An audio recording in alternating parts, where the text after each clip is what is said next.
Guarantee ಯೋಜನೆಗಳಿಗಾಗಿ ಅನುದಾನ ಹಂಚಿಕೆ ಅಭಿವೃದ್ಧಿ ಕಾರ್ಯಗಳಿಗೆ ಆದ್ಯತೆಯ ಜೊತೆಗೆ ಮುಂಬರುವ ಜಿಲ್ಲಾ ಮತ್ತು ತಾಲೂಕು ಪಂಚಾಯಿತಿ ಚುನಾವಣೆಗಳನ್ನು ದೃಷ್ಟಿಯಲ್ಲಿಟ್ಟುಕೊಂಡು ತಮ್ಮ ಕನಸಿನ ಬಜೆಟ್ ಮಂಡನೆಗೆ ಮುಖ್ಯಮಂತ್ರಿ ಸಿದ್ದರಾಮಯ್ಯ ತಯಾರಿ ಆರಂಭಿಸಿದ್ದಾರೆ. ಹಣಕಾಸು ಮಂತ್ರಿಯಾಗಿ ದಾಖಲೆ ಬಜೆಟ್ಗಳನ್ನು ಮಂಡಿಸಿರುವ ಅವರು ಇದೀಗ ಮಾರ್ಚ್ 14ರಂದು ತಮ್ಮ ಮತ್ತೊಂದು ಬಜೆಟ್ ಮಂಡಿಸಲು ತೀರ್ಮಾನಿಸಿದ್ದಾರೆ. ಬರುವ ಫೆಬ್ರವರಿ 1ರಂದು ನಿರ್ಮಲಾ ಸೀತಾರಾಮನ್ ಅವರು ಕೇಂದ್ರ ಬಜೆಟ್ ಮಂಡಿಸಲಿದ್ದಾರೆ. ಅದನ್ನ ನೋಡಿಕೊಂಡು ಮುಖ್ಯಮಂತ್ರಿ ಸಿದ್ದರಾಮಯ್ಯ ಮಾರ್ಚ್ 14ರಂದು ರಾಜ್ಯ ಬಜೆಟ್ ಮಂಡಿಸುತ್ತಿದ್ದಾರೆ.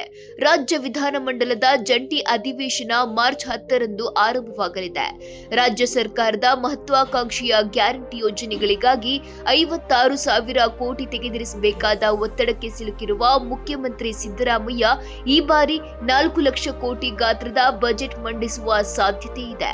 ಆದಷ್ಟು ಶೀಘ್ರ ಬಜೆಟ್ ಪೂರ್ವಭಾವಿ ಸಭೆಗಳನ್ನು ಆರಂಭಿಸಲು ನಿರ್ಧರಿಸಿದ್ದು, ಸೋಮವಾರದಿಂದ ಇಲಾಖಾವಾರು ಪ್ರಗತಿ ಪರಿಶೀಲನೆ ನಡೆಸಲಿದ್ದಾರೆ.